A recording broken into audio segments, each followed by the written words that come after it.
Have you ever posted something online and then checked it again 5 minutes later? Not because you needed information, not because anything important had happened, but because somewhere in the back of your mind, you wanted to know what people thought. Did they like it? Did they agree? Did anyone react? Did anyone notice? What's strange is that many of those people are complete strangers. You've never met them. You'll probably never meet them. Yet their opinions can influence your mood for hours, sometimes days. A negative comment from someone you've never seen can hurt more than a compliment from someone you know. A post that gets ignored can feel strangely personal, and a flood of likes can create a temporary sense of relief, almost like you've been accepted by a group. Why? The answer begins long before smartphones, long before the internet, and long before civilization itself. Because social media didn't create this vulnerability. It discovered it, and then built an entire industry around it. Imagine you are a human living 50,000 years ago. You don't have money. You don't have a house. You don't have a government protecting you. Your survival depends almost entirely on one thing: your tribe. The people around you are not just your friends. They are your food source, your protection, your support system, your future. If they hunt, you eat. If they share resources, you survive. If they protect you, you live.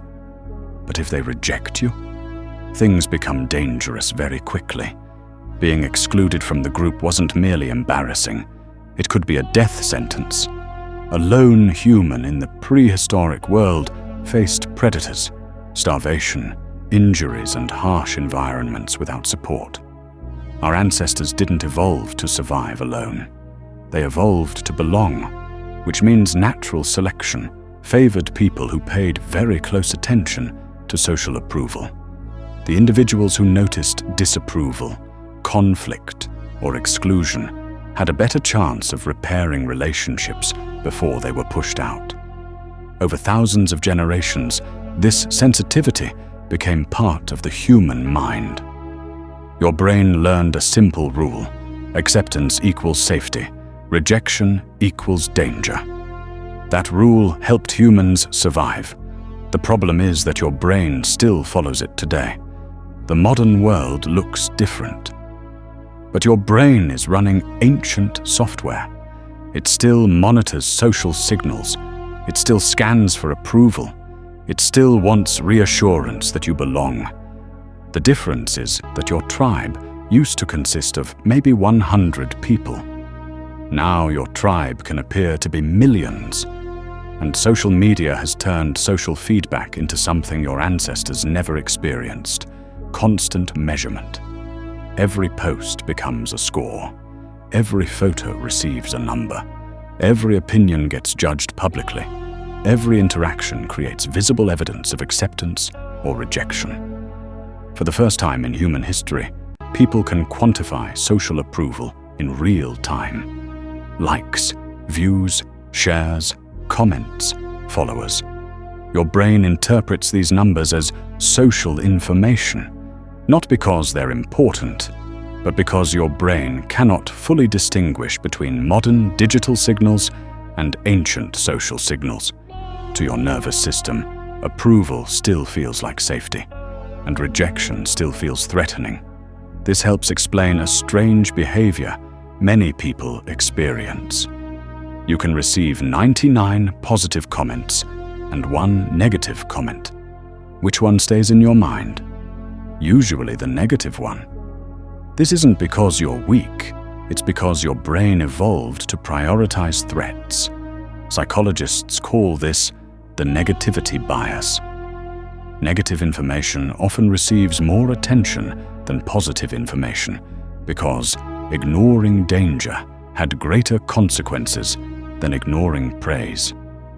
Thousands of years ago, overlooking one hostile tribe member could be costly.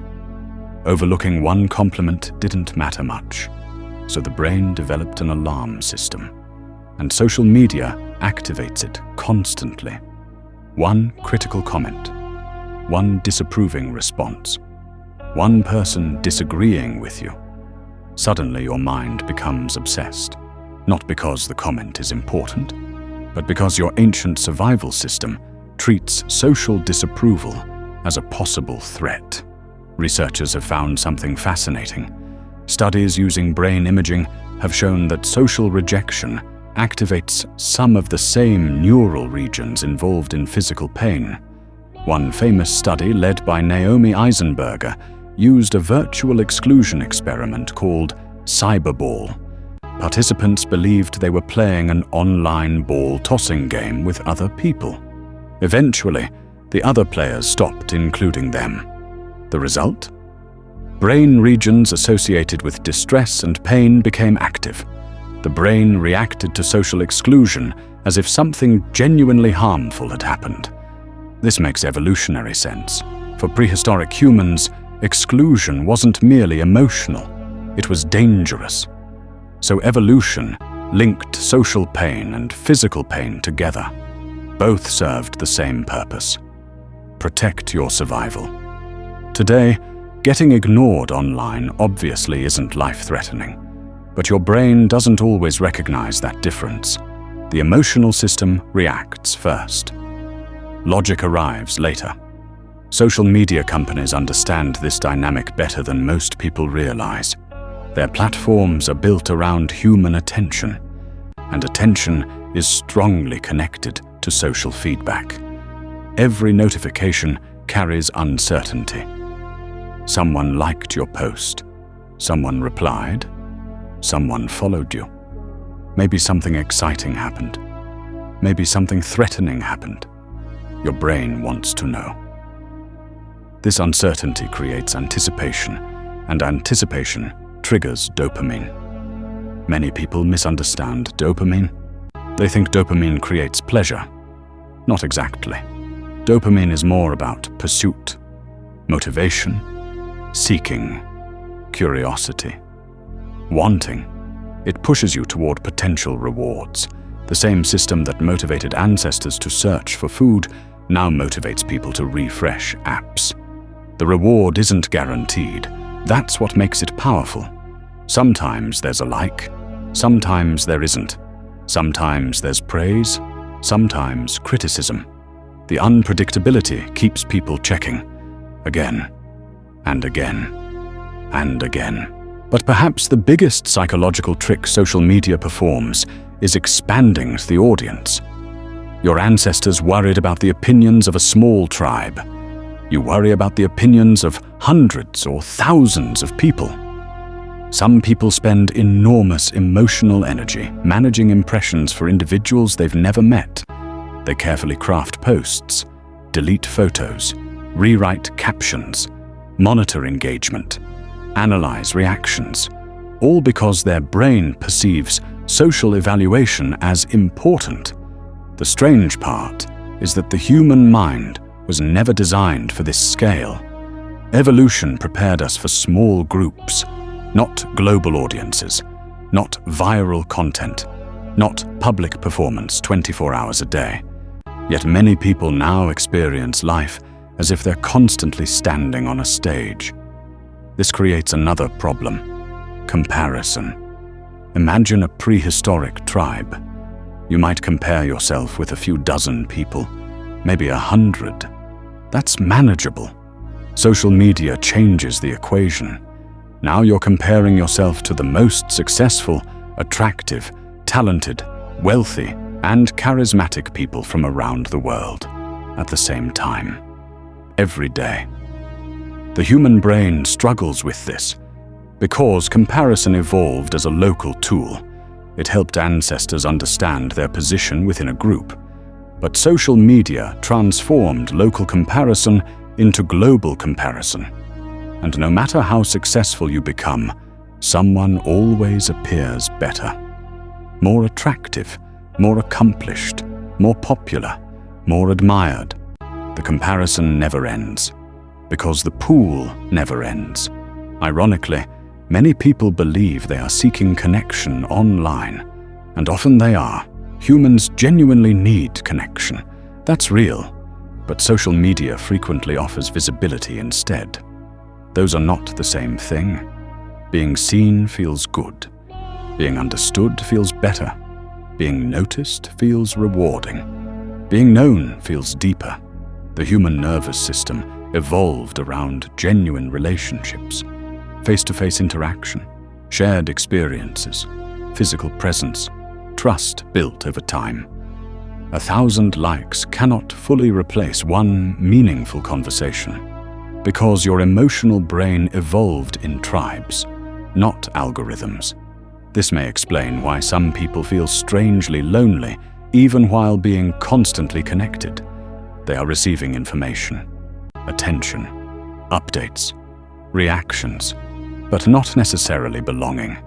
And belonging is what the ancient human brain truly wants. The desire underneath the scrolling is often simple: to matter, to be accepted, to feel connected, to know you're part of something larger than yourself. These desires are not flaws, they're ancient human needs.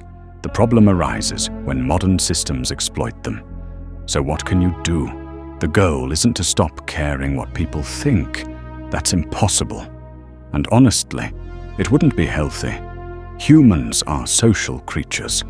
We naturally care about other people's opinions. The goal is understanding whose opinions deserve influence. Because not all opinions are equal. Your brain evolved to value the tribe. But today's digital world presents thousands of artificial tribe members every day. Most of them don't know you, don't understand you, don't care about your future. Yet their opinions can occupy enormous mental space. When you realize this, something shifts.